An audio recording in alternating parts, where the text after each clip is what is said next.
So my first question was that obviously the story of this series, or at least Kim Philby, he's one of the most notorious double agents in all of history. And as an American, this was not a story that I was entirely familiar with. So at all before you joined this project, were you familiar with any of the details of it? Well, I was only familiar with the Cambridge Five. I knew about Kim Philby and I knew some of the other names of those five. And I'd seen a number of shows and films that had been made about those five, but I didn't really know in any depth any details about them as characters and people other than what was presented on screen. So it was quite a journey for me to sort of dig in and understand, try to understand Philby more. And I certainly didn't know anything about Nicholas Elliott. And so that was a very interesting part of the story to really get a sense of their friendship. Because often in the things that we've seen before, the drama and the intrigue is about the spy world and that lives and deaths, it's life and death stuff, and lives are at stake and countries are at war, and that it's all quite big stuff. Whereas this had a lovely sense of intimacy and friendship and the betrayal of friendship about it. So it was great to sort of try and dig into some of those details and understand these people, as well as being spies.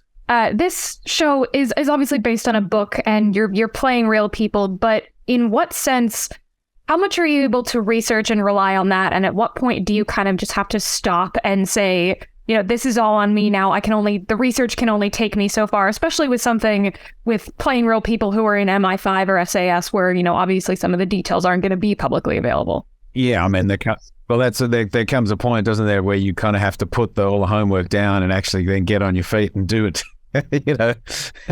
So it's at a different point on each job, I find. Yeah, I think that's right. You just once you've done all your research and all your reading, and you hope that somehow you've absorbed parts of that, but then it's very animalistic. It's very instinctive and responsive.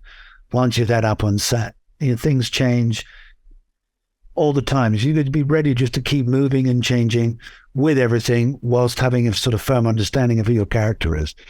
That's that's the sort of switchover point. And you two play characters that are so closely intertwined over such a long period of time. So in terms of working together, Philby and Elliott are on such a razor edge, both when they first meet all the way up through, everything in Beirut and beyond. So how did you guys go about finding that balance together as actors? Well, I think it's just a natural process. I mean, it doesn't feel like we had to go out of our way to come up with something in order to find it.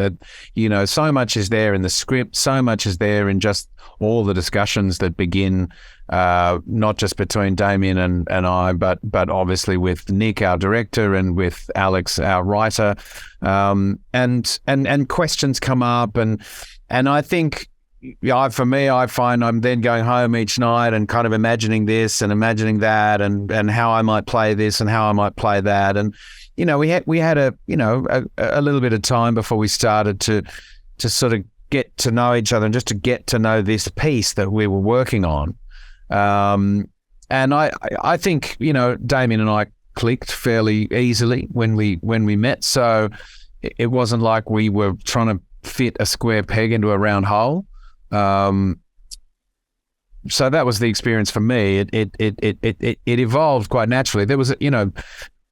There was so much dialogue for this in this for me and for Damian as well. I mean, I have to spend a lot of time learning dialogue. So that's really where all my focus was.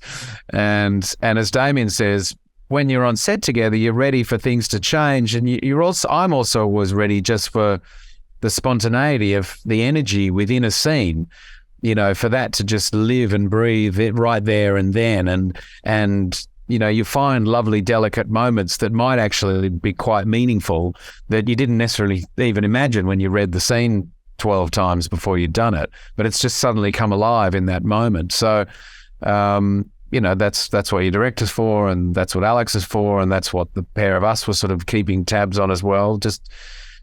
Just knowing that and feeling like that stuff that we were inhabiting was what we thought it was when we read the script. And for either of you, do you think it's more difficult to play a real person as opposed to somebody that's made up entirely on the page, or just because you're working with something that's already fictionalized, does it not really make a difference? I enjoy playing real people. There's a responsibility. I think there's an added responsibility to get it right, to honor them in a truthful way. But I've played real people a bunch of times, and it means it's a history. So it's actually a fun history lesson. You go read around them, find out what they're doing, what they did, why they killed people, if they're killers. And then of course you have to just, in the end, what we actors always have to do is just play the script. If you're fighting against the script, try and play things that just aren't there. I think you just end up with a clash. You end up with a clash of all kinds of different things. So in the end, you got to just come back to the script. Yeah, you're sort of trying to do. I find that I'm always going, what is it that you want from me? And I'm saying this to the script. I'm saying this to the writer. I'm saying this to the director. How can I honor what it is that you want? Let me try and understand what it is that you want, and see if I can facilitate that. And obviously there are, a couple of times where I go, I wouldn't have thought that. And you might have some discussions about stuff. But yeah, generally I find our task is to honor that script, as Damian says. So if you sort of go off on a tangent and you're trying to do something else, then there's a clash of ideas. And this show is, at least to me, was kind of very deliberately confusing. It's pushing you in a bunch of different directions, and you end up at a point where you kind of almost don't know where the truth really lies. It's sort of in a gray area in the middle. So when it comes to working on a project like that, how do you sort of go about keeping things straight? Because I know from a technical perspective, you're shooting things in a certain order, and that might make it a little easier. But did it, in terms of these characters' emotional lives, like how do you go about keeping things straight when the story's not really giving you everything, so to speak? It's tricky too on a job like this, because you're playing characters who are duplicitous and who are lying and who are sort of saying one thing and meaning something else. So, I had this been a different director, I'm not sure I would have been able to take it on, to be honest. But I'd worked with Nick before and really trusted his view of things, and I really relied heavily on that, as well as relying on Damian and relying on Alex. The three of them together were a wonderful team of sort of heads that had a great perspective on this whole thing. So I'm quite reliant on other people. Yeah, it's the best way to be. Great. Tell me how to do it. I'll do it. Yeah. Yeah. And why do you think the story is relevant now? Like what appealed to you about doing it now, whether it's something that, if it relates to, current politics now or the way the world is now, what kind of drew you to this story? I think it does relate to politics now, but I think far more interestingly, right at the center of this is a conversation about faith and love and the risks we take when we love people. You never know another human being.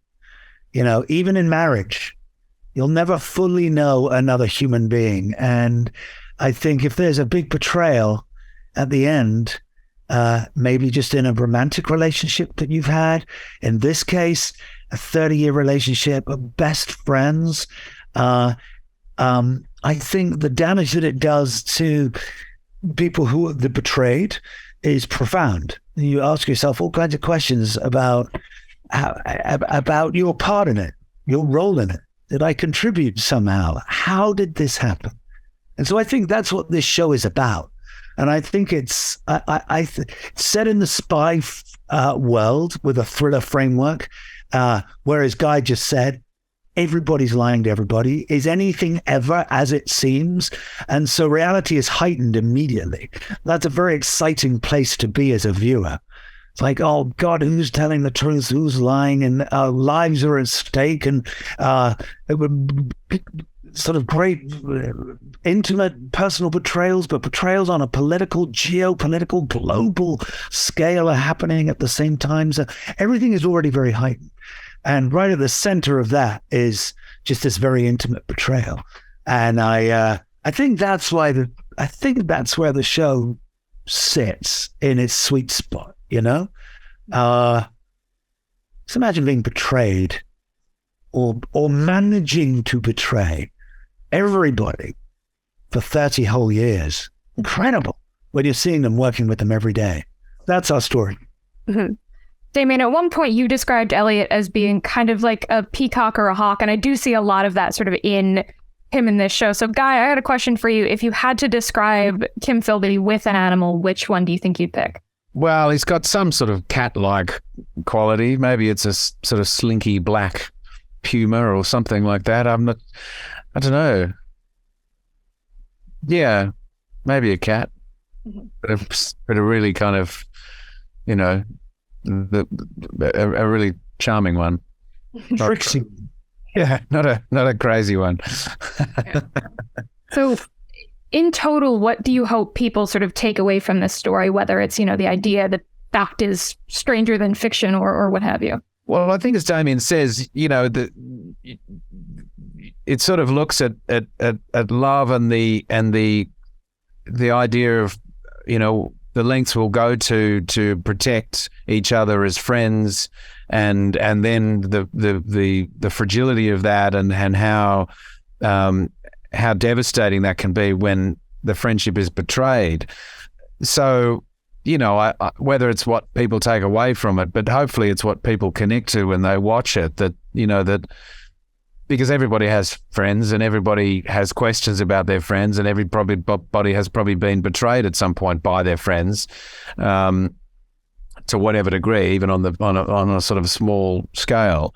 So I'm sure people will be able to relate to that, you know, just because, as Damian says, this is set in sort of spy world, and doesn't mean that it. I'm sure that will be intriguing for a lot of people, because that's not the world that a lot of people live in. But, you know, that's great, exciting stuff to watch. But the idea of sort of friends working together in that world is something that probably people could relate to. Thank you both so much for talking to me today. It was an honor.